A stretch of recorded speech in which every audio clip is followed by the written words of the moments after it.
El título de la enseñanza está en sus pantallas, es Indubis abstine, una expresión muy antigua que se usa en el ámbito de las leyes del derecho romano. Indubis abstine, de oscuridad al amanecer. Tenemos latín y tenemos español. Vamos al Salmo 77, verso 1 y 2. Dice: a Dios elevo mi voz suplicante. A Dios elevo mi voz para que me escuche cuando estoy angustiado. Recurro al Señor sin cesar, elevo mis manos por las noches, pero me niego a recibir consuelo. ¿Quién escribió este salmo? Este salmo es escrito por Asaf. Vamos a hacerle el examen de el sujeto, las circunstancias y las acciones. Vamos a hacer como en criminalística. Primero, ¿quién es el sujeto? Ya les estoy contando quién fue el que vivió esto. Asaf. ¿Quién fue Asaf? Desde niño lo llevaron a la iglesia. Estuvo en la escuela infantil. Aprendió las canciones. Entró al ministerio de la alabanza. Y fue uno de los principales músicos en los tiempos de David el rey. Ahora las circunstancias. Mira en rojo. Suplicante y angustiado.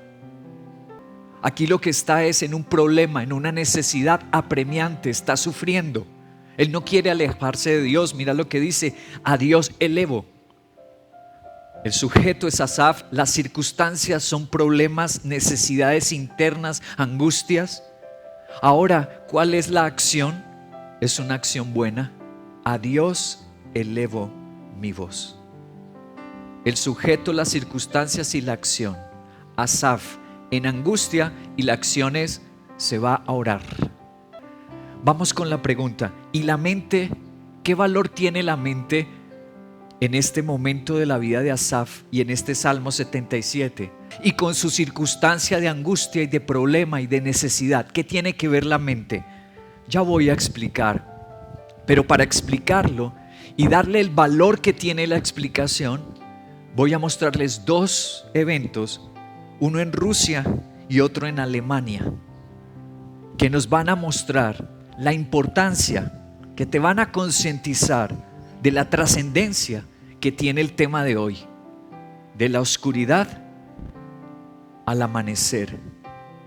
Indubis abstine. Voy a mostrar primero el evento de Rusia, año 2014. Hansen to pull off a wolf of a hoax.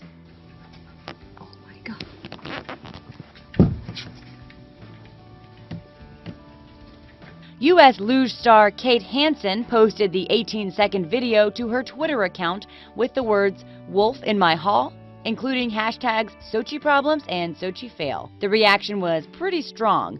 USA Today picked up the story, believing it to be true. They weren't the only ones. So did Fox Sports, Huffington Post, and The Today Show, among others.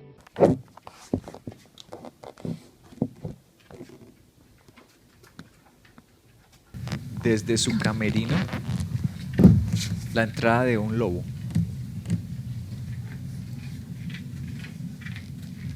Así lo tituló CNN y también en la revista Sport. CNN dijo: deportista estadounidense se encontró con un lobo en Sochi. Sochi es una ciudad de Rusia. Estaban en los Juegos Mundiales de Invierno, año 2014. Mira lo que dice la revista Sport. Lobos en Villa Olímpica de Sochi. La estadounidense Kate Hansen vivió un encuentro sorprendente y un tanto aterrador en la Villa Olímpica de Sochi. Esto, por supuesto, causó una protesta generalizada.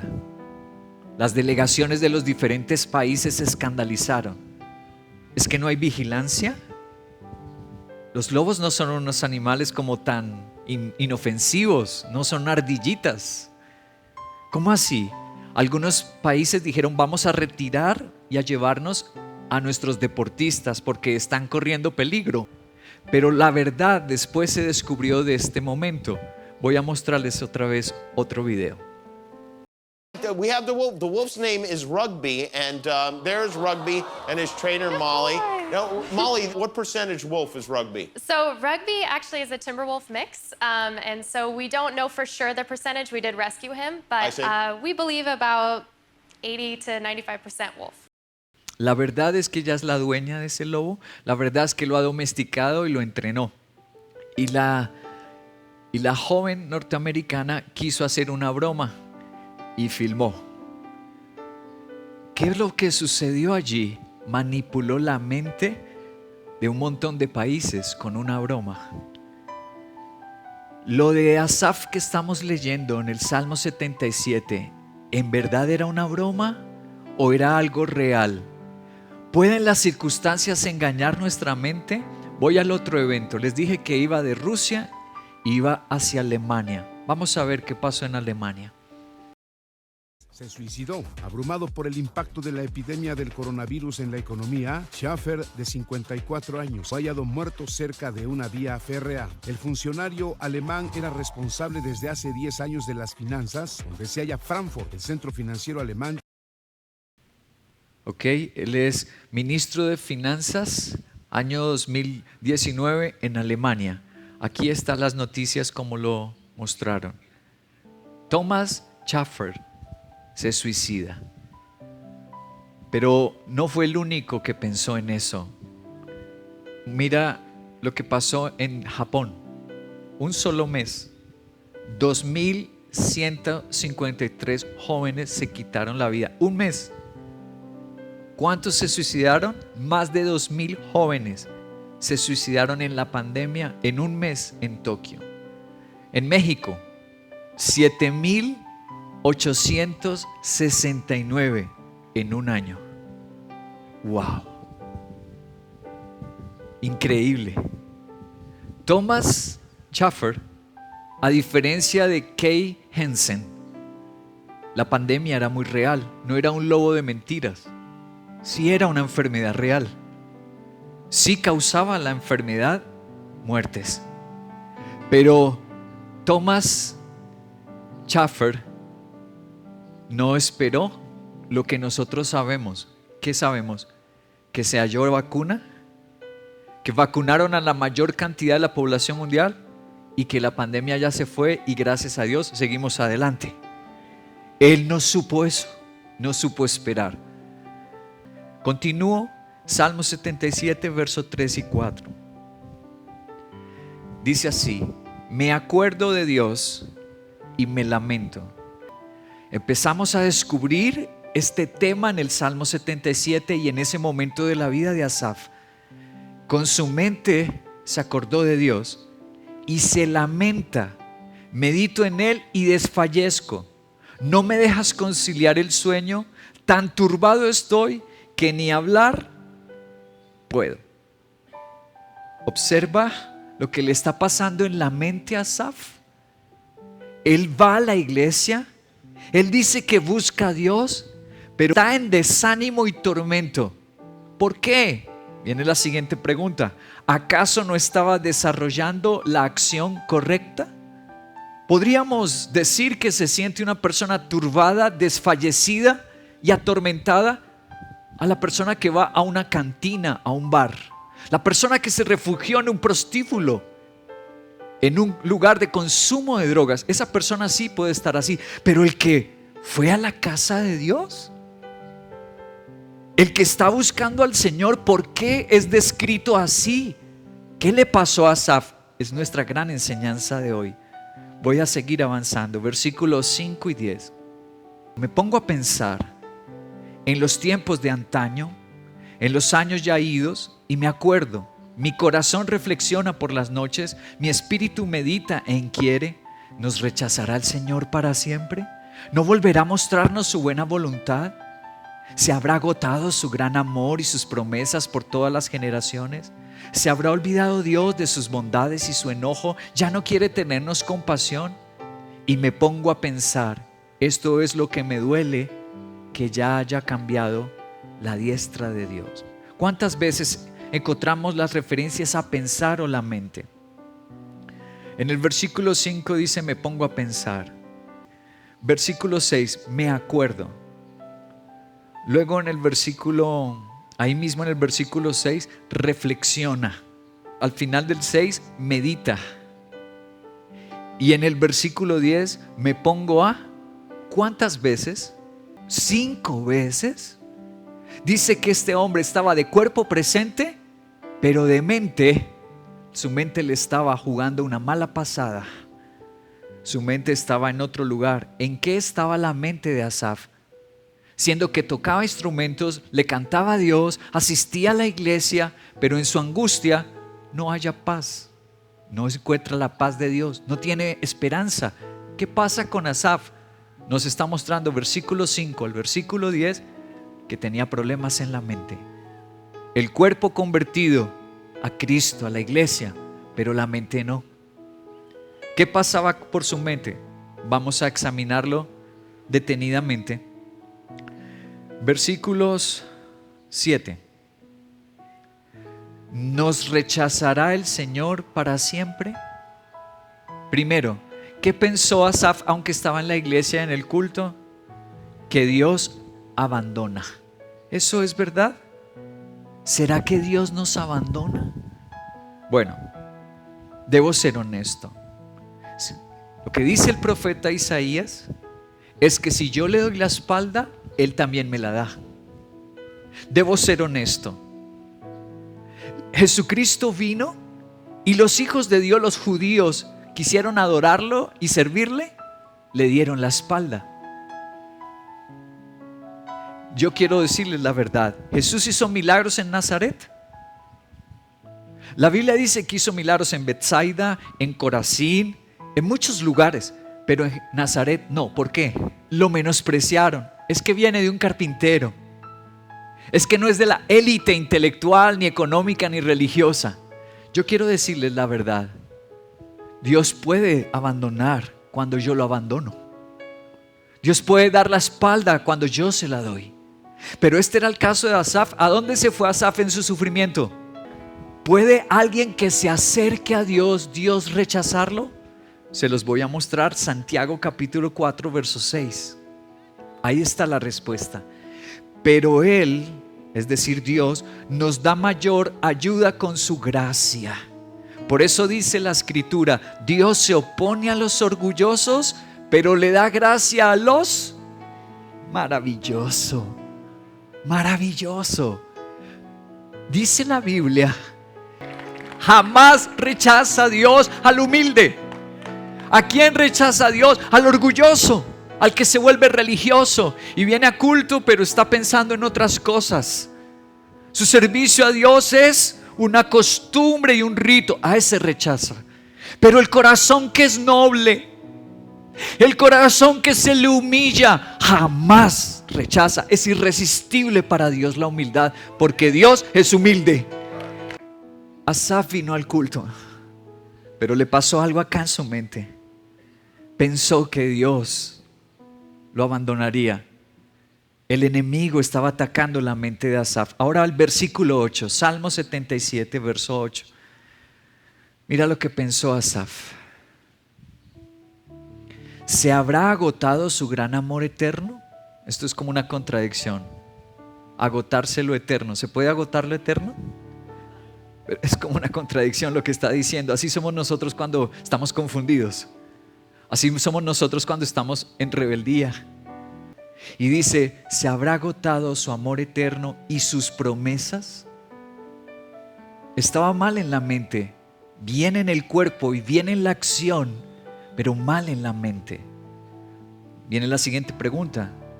¿Acaso Dios no cumple sus promesas? Ya resolvimos la primera inquietud. ¿Acaso Dios abandona al humilde? Nunca. Pero ahora la segunda inquietud. ¿Acaso Dios no cumple sus promesas? Permíteme ir a Jeremías 31:3 para respondernos. Hace mucho tiempo se me apareció el Señor a este joven Jeremías. ¿Y qué le dijo a Jeremías? Le dijo, con amor eterno wow, te puede dejar de amar tu pareja, te puede dejar de amar tu papá o tu mamá, pero Dios dice, yo jamás dejaré de amarte. Y por eso te he prolongado mi fidelidad. Si tú y yo venimos humildes otra vez, Dios dice que nos prolonga. ¡Wow! Nos va a prolongar su favor. Va a prolongar lo va a hacer otra vez. Y lo va a hacer 10 veces. Y lo va a hacer 1000 veces cada vez que yo lo necesite. Solo depende de cuán humilde yo sea. Voy a avanzar. Lucas capítulo 15, verso 21-24. Dice: el joven dijo: papá, he pecado contra el cielo y contra ti. Ya no merezco que se me llame tu hijo. Pero el padre ordenó a sus siervos: pronto, traigan la mejor ropa para vestirlo. Póngale también un anillo en el dedo, sandalias en los pies. Traigan el ternero más gordo, mátenlo para celebrar un banquete. Porque este hijo mío estaba muerto, pero ahora ha vuelto a la vida. Se había perdido, pero ha sido hallado. Así que empezaron a hacer azotada para el hijo, golpiza. No, ¿qué le empezaron a hacer? Wow, ¿por qué? Mira en rojo: porque se arrepintió. He pecado, he sido soberbio contigo. Y mira el otro en rojo: he vuelto. Cuando tú vuelves, Asaf era muy débil en las escrituras. Asaf era débil en su mente. Porque cuando yo vuelvo arrepentido a decirle: Señor, si me ponen a lavar los baños, lo hago, lo que me toque hacer. Cuando tú eres humilde, cuando le dices: Señor, así el sábado me toque hasta la noche y el cansancio desde la mañana ayunando, no importa. Cuando tú tienes esa actitud, la Biblia dice que Dios te pone un nuevo traje. ¿Cuántos quieren el nuevo traje? Te cambia el vestido de angustia, de dolor, de humillación. Dice la Biblia que te pone un anillo, que te calza, te pone un nuevo calzado y además te hace la fiesta al Señor. Volvamos al Salmo 77.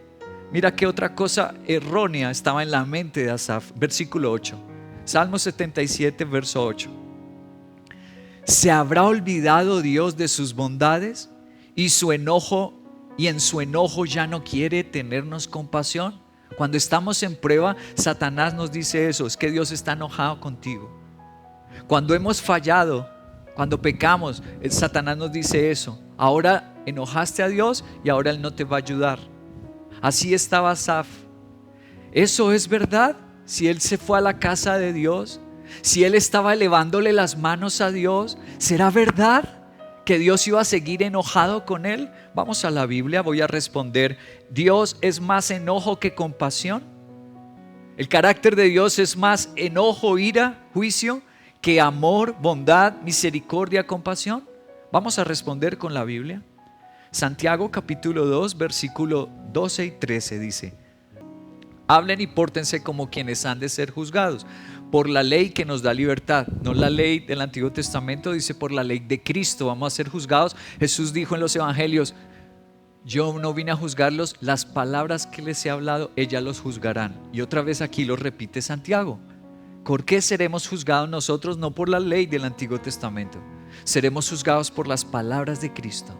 Si obedecimos eso de que si tu enemigo te golpea en una mejilla, pon la otra. ¿Qué más dice? Porque habrá un juicio sin compasión para el que actúe sin. Tú eres muy duro con la gente, con la iglesia, contigo serán duros. El Señor te va a medir con la misma medida. Pero mira cómo termina. Pero el que sea compasivo, mira, la compasión triunfa. ¡Wow! ¡Qué lindo! Si yo vengo a la casa de Dios y le digo: Padre mío, a quien tenga que pedirle perdón se lo pido. En el ministerio que me toque trabajar, yo trabajo. No me importa la posición, a todos los amaré por igual.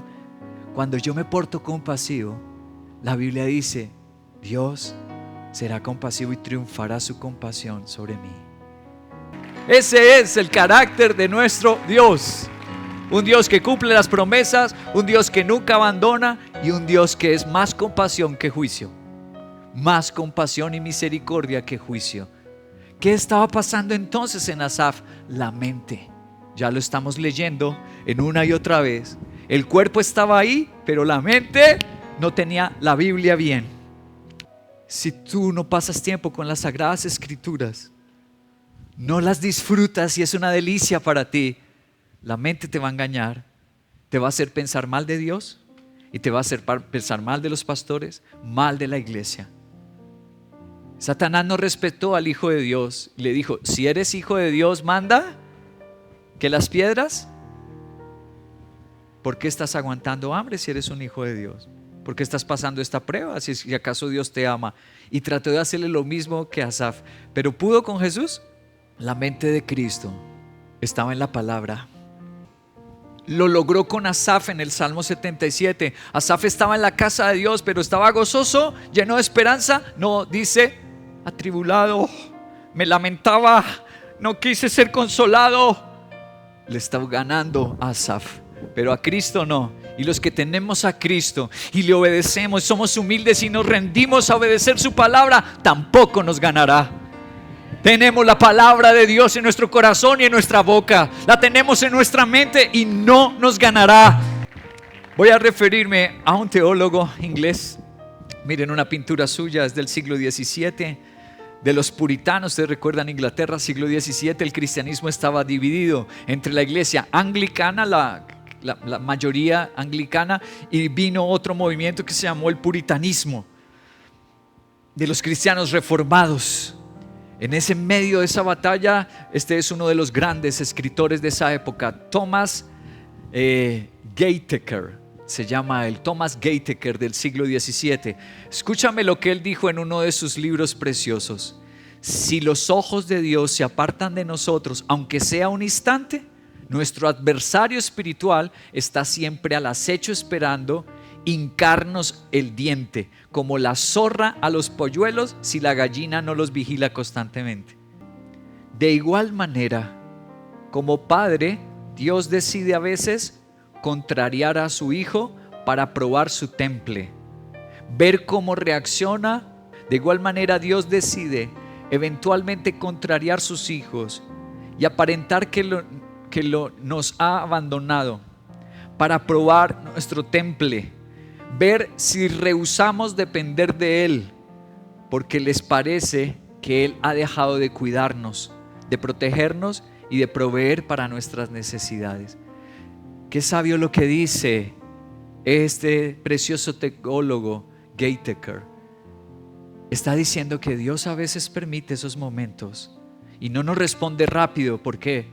Porque tiene que forjar el carácter, volvernos personas de temple. Y si no, el enemigo va a bailar con un dedo, nos va a manipular. Cuando tú eres probado por tiempos y pasas esas temporadas, tu fe se afirma en Dios, tu carácter se vuelve un carácter sólido. La siguiente afirmación es esta: indubis abstine, vence al enemigo. ¿Qué significa esa expresión latina que estás viendo en la pantalla? Indubis abstine. Significa al español, en duda, abstenerse. ¿Por qué se hizo famosa esta frase? Principalmente en el momento de juzgar. Cuando estaban en un tribunal en Roma o en Grecia, en esas ciudades del imperio, empezaron a nombrar los jueces para resolver los casos. Y cuando estaban dudando para condenar a una persona, empezaron los estudiosos y filósofos a decir: es mejor, antes de condenarlo, abstente si estás dudando. Si estás dudando de que es culpable, mejor no lo vayan a condenar. Si hay dudas, mejor no lo vayan a matar, no lo vayan a encarcelar, porque de pronto es inocente. Y se hizo esto famoso, este principio: en las dudas, abstenerse. Si yo aplico este principio, cuando el enemigo me está atacando, vengo al templo, busco a Dios, pero tengo dudas, y en lugar de ponerme a murmurar, que en lugar de ponerme a criticar, en lugar de ponerme a blasfemar, si yo más bien me quedo callado, derramo lágrimas al Señor, ¿será que puedo vencer al enemigo? Vamos a seguir en el Salmo. Salmo 77, verso 11 y 12. Dice así: mira lo que le pasó a Asaf por venir a la casa de Dios, aunque con sus dudas y su lucha mental, pero mira, por estar en la casa de Dios, ¿qué le pasó a Asaf? Versículo 11 y 12. Prefiero recordar las hazañas del Señor, traer a memoria sus milagros. Meditaré en todas sus proezas y evocaré todas sus obras poderosas. Le pasó a su mente. El Espíritu de Dios empezó a ayudarlo y empezó a hacerle recordar a Asaf. ¿Qué cosa le empezó a recordar? Que Dios abrió el mar rojo. Empezó a recordar que empezó a llover del cielo pan, maná. Empezó a recordar los milagros. Cuando estamos en la casa de Dios y nos sumergimos en la Biblia, en su palabra, hace este milagro Dios. Los de mente débil, Dios nos vuelve mente fuerte. Los de mente acusadora, Dios nos vuelve mente benigna y perdonadora. Los de mente rebelde, Dios nos vuelve mente obediente y noble. Indubis abstine, mejor abstente. ¿Qué pasa si no me abstengo? Si sigo con esos pensamientos a pesar de escuchar la prédica. ¿Qué pasa si yo insisto mi mente maligna? Mi mente tendiendo a pensamientos negativos, maliciosos, rebeldes. ¿Qué pasa si yo insisto? Bueno, voy a darles una muestra. ¿De qué sirvió esta tal libertad, Moisés? ¡Para morir de hambre!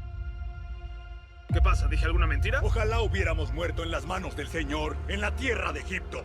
¿Quieres matar de hambre a toda esta multitud? El faraón nunca dejó que le faltara comida al pueblo.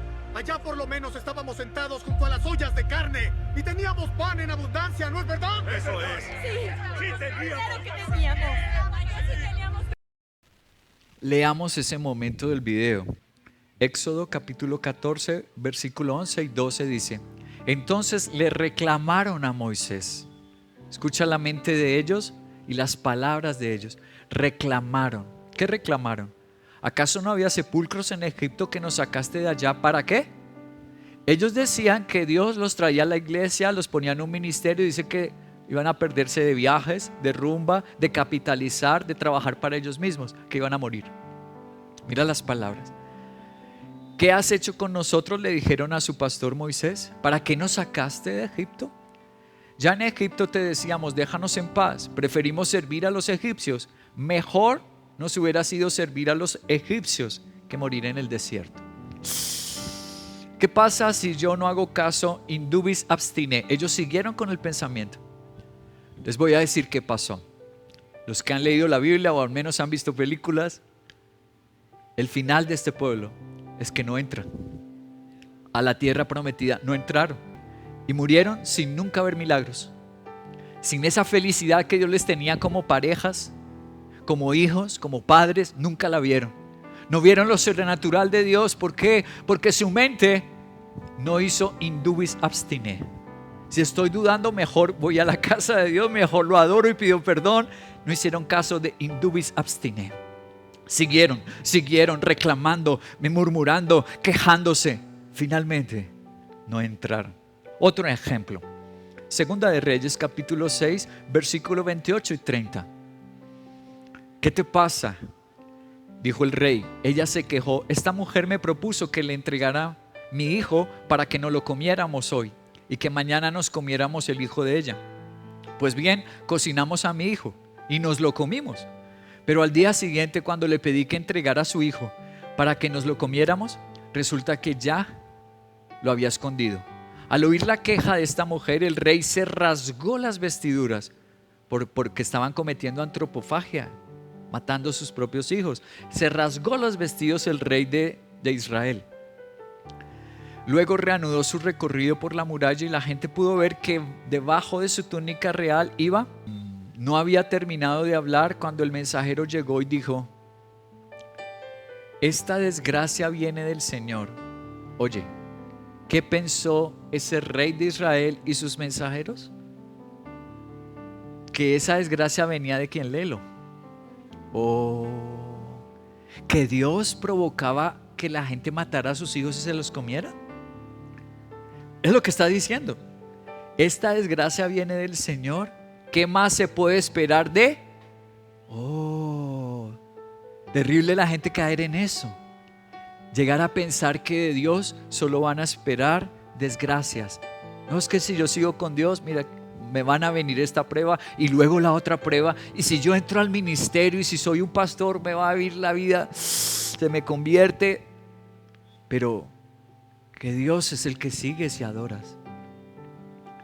¿Qué pasó con esas personas y con este mensajero que se atrevió a decir esas palabras tan tan blasfemas, desfigurar el carácter bondadoso de Dios y decir que Él es el culpable de la antropofagia.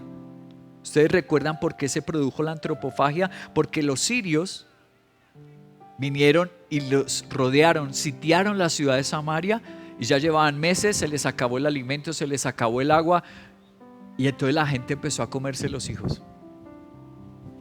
Fue por eso, porque los tenía rodeado el ejército de Siria. ¿Y qué dice el rey y este mensajero que se atreve a decir? Esto lo trajo Dios. Les voy a hacer una pregunta para responder bien claramente este punto. ¿Fue Dios el que produjo que Caín matara a Abel? ¿Qué le dijo Dios a Caín cuando después de haber cometido el asesinato? Bravo, Caíncito, me gustó lo que hiciste, te guié con mi espíritu. ¿Eso le dijo Dios? ¿Qué le dijo Dios? Estaba enojado y le dijo, ¿qué has hecho? La sangre de tu hermano reclama justicia desde la tierra. ¿Qué es lo que has hecho? ¿Dios estaba contento? ¿Lo produjo Él? No, esas atrocidades nunca vienen de Dios. Viene de nuestro pecado, viene de nuestra maldad. Nunca vienen de Dios ni que Él lo permitió. No, señores, eso viene del enemigo. Ahora, ¿qué le pasó al que siguió con esa mente? De Reyes 7, 1 y 2 dice, Eliseo contestó, oigan la palabra del Señor que dice así, mañana a estas horas a la entrada de Samaria podrá comprarse una medida de flor de harina con una sola moneda de plata y hasta una doble medida de cebada por el mismo precio. Y el ayudante personal del rey, mira lo que insiste, no me diga profeta, no me diga pastor Henry, aun si el Señor abriera las ventanas del cielo, no podría suceder tal cosa. ¿Cambio de mentalidad? Dice que Dios no puede ahora darles alimento y no puede librarnos de esa opresión. ¿Qué le responde el profeta Eliseo? Pues bien, lo verás con tus propios ojos, pero no llegarás a comer. ¿Por qué no llegó a comer? Eso, al siguiente día, ¿qué pasó? Los sirios se retiraron. Dios produjo una noticia en Siria que los hizo retirar, se fueron todos, pero dejaron las riquezas, la comida.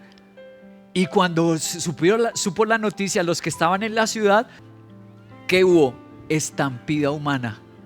Y la palabra de Dios se cumplió. Como si fueran toros y vacas, le pasaron por encima y lo mataron. Pisoteado. Oye, indubis abstine. Cuando estás en esas luchas y en esas dos aguas entre la fe y la duda, entre murmurar y alabar, es mejor callarse. Es mejor cerrar esa boca, ir a la iglesia y adorar. Es mejor humillarse a Dios y entrar a hacer ayuno. Es mejor eso, porque si yo persisto como los de Israel en Egipto a decirle al pastor Moisés, si yo insisto a decirle al profeta Eliseo, a los siervos de Dios, de que esto está mal, de que es que Dios se olvidó de mí, sabes que Dios va a llegar un momento donde va a dejar de actuar. Voy a terminar. Dios en mi mente es el amanecer. Primero Asaf, en los primeros versículos hasta el 10, solo ve oscuridad. Por su mente, aunque estaba en la iglesia, pero se volvió un ser oscuro. Pero después del versículo 10, desde el 11, el Señor le ayudó y le pone nuevos pensamientos. ¿Cómo terminamos? Volvamos al 11. Salmo 77, versos 11 y 12. Prefiero recordar las hazañas del Señor y traer a memoria sus milagros. Meditaré en todas sus proezas y evocaré todas sus obras. Empezó un cambio en la mente y Dios empezó a manifestarse en Asaf. Mira lo que empezó a pensar Asaf. Primero, los milagros, en el versículo 11 y 12. Dios lo hizo pensar en todos sus milagros. Luego, versículo 13, dice, santos, oh Dios, son tus caminos. ¿Qué Dios hay tan excelso como nuestro Dios? Lo puso a pensar que Dios está con sus santos. Que sí vale la pena uno arrepentirse y no pecar. Darle la espalda a su pecado y su rebeldía. Sí vale la pena. ¿Qué más lo puso a pensar al final? Versículo 19 y 20. Te abriste camino en el mar. Pasaste entre las muchas aguas y no se hallaron tus huellas. Está pensando en el Mar Rojo, el milagro del Mar Rojo. Por medio de Moisés y Aarón, guiaste como un rebaño a tú. Lo último, lo puso a pensar que Dios quiere ser mi pastor. Finalmente termina este salmo diciendo: me voy a dejar pastorear. Voy a dejar que Él me gobierne. Ya no mis planes, ya no mis sueños, ya no mis pensamientos. Voy a tirar toda la basura. Y ahora que el Señor decida cuál es la vida que Él quiere para mí. Porque el Señor me hace feliz. Y cuando tú llegas a ese punto de dejarte gobernar, de rendirte a ti mismo y tirar a la basura todo lo que yo quería especializarme en Europa, en la carrera que estudié, todos mis proyectos que yo tenía, los tiré a la basura. Cuando yo hago eso, finalmente los milagros de Dios aparecen. ¿Qué necesita Dios? Indubis abstine. Que yo pelee aquí en mi mente, gane la batalla aquí primero. Eso que necesita Dios, yo le crea a Él, yo sea humilde. Voy a terminar con una historia que le dio la vuelta al mundo entero el año pasado. El Servicio Geológico de Tonga difundió imágenes de la erupción de un volcán submarino que prácticamente aisló al país insular del resto del mundo. Mientras tanto, los países vecinos y las agencias internacionales siguen evaluando la magnitud de los daños en este territorio en el que viven 100.000 personas. Nueva Zelanda y Australia enviaron el lunes aviones de reconocimiento para evaluar los daños y pusieron a disposición aeronaves de transporte militar para lanzar suministros o aterrizar si las pistas se consideran operativas. Se sabe que la explosión volcánica del sábado dañó gravemente la capital cubierta de ceniza y cortó un cable de comunicaciones submarino, cuyo restablecimiento podría llevar 2 semanas. La erupción de 2 días atrás provocó un tsunami en todo el Pacífico, que dejó 2 muertes en Perú por el oleaje.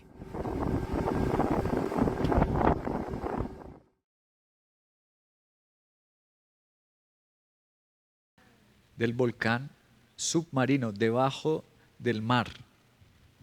Mira eso. Desde el espacio, cómo se observó. Lo impresionante, tal vez tú lo escuchaste o leíste sobre la noticia, pero la gente a lo mejor no sabe la historia cristiana de ese país, Tonga. Tonga es un país en el Pacífico, en medio de la nada, son islas. Pero la gente no sabe que la mayoría de la población cristiana, pero se habían alejado de Dios. El 67% son de la iglesia wesleyana, los otros de otras diferentes denominaciones. Es un país donde existen los reyes, todavía la monarquía. Les voy a mostrar las noticias de un poco de su historia cristiana. CNN, por ejemplo, la erupción del volcán cerca de Tonga fue cientos de veces más fuerte que la bomba atómica de Hiroshima, dijo la NASA. 16,000 veces más fuerte que la bomba de Hiroshima. ¿Cuántos iba a matar? Escucha esto.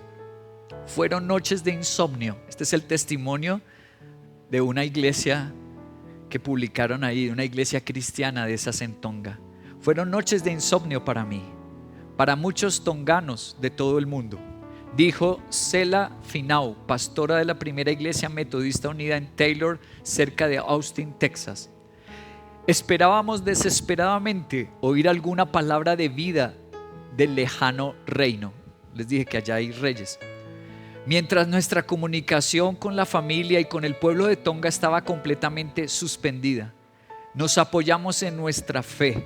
Sabíamos que nuestra comunicación con Dios siempre iba a estar abierta y que podíamos pedir la misericordia y la protección de Dios. La isla entera le pasó lo de Nínive, declararon ayuno y se empezaron a convertir a Dios. Los jóvenes que ahora estaban en pornografía y aceptando todas las cosas, empezaron a pedir perdón a Dios porque era inminente que se iban a extinguir. Escúchame, 16,000 veces más poderosa que la bomba atómica de Hiroshima. Los iba a acabar a todos, los iba a extinguir. Yo no sé si escuchaste que las olas, el tsunami que produjo, llegó hasta el Perú. ¿Escuchaste? Olas 25 metros. ¿Tú sabes cuánto es eso? El tsunami que produjo. Voy a mostrarles la siguiente noticia. Este otro portal. Los cristianos de Tonga sintieron la fuerza del volcán. también sintieron las oraciones del mundo. Los cristianos de Tonga no se limitan a dar crédito a las oraciones que comenzaron tras la explosión del volcán. Ellos también mencionan al rey Tupau, que dedicó la isla a Dios en el año 1839. La isla adoptó un nuevo lema en su reino: Dios y Tonga son mi herencia. Tupou, el rey, formó parte de la primera generación de tonganos que se convirtieron al cristianismo tras la llegada de los misioneros occidentales a final del siglo XVIII. Hoy, la única monarquía que queda en el Pacífico es abrumadoramente cristiana. Los protestantes constituyen casi 2/3 de la población, es decir, 64%, y la mayoría, incluida la familia real, pertenecen a la iglesia libre wesleyana. Sí vale la pena renovar la mente. Indubis abstine. En lugar de ellos quejarse, pero Dios, ¿por qué? ¿Por qué? No, en lugar de hacer esas cosas, se humillan a pedirle perdón a Dios. Escúchame esto, solo 3 despistados murieron. Sí, porque fue por despistados que estuvieron en un lugar donde dijeron no pueden estar. Solo 3 muertos en todo el país por la erupción 16,000 veces más fuerte que la bomba atómica, pero la mano de Dios dijo: no los tocan porque están orando. Yo estoy seguro que ninguno de nuestros problemas es como ese volcán. Yo estoy seguro que ninguno tenemos ese problema que no lo soluciona ni el ejército de Estados Unidos, no lo soluciona ni el dinero de Dubái. Ese problema, ¿quién lo iba a solucionar? Nadie. ¿Quién puede contener una erupción? ¿Quién puede proteger millones de vidas? Nadie podía. Yo sé que mi problema no es así, pero Dios nos dejó ese ejemplo en el mundo y todo lo que es contado hoy, para que de una vez por todas la mente se convierta. No solo asistir a la iglesia, no solamente venir de cuerpo como Asaf, sino tener nobleza y humildad y empezar a creerle a Dios y decirle: sí, Señor, tú me prosperas en la iglesia obedeciéndote, tú me bendecirás, y dándole la espalda al pecado, porque Dios está con sus santos. Dios está como con el hijo pródigo que dice: he pecado y vuelvo a ti.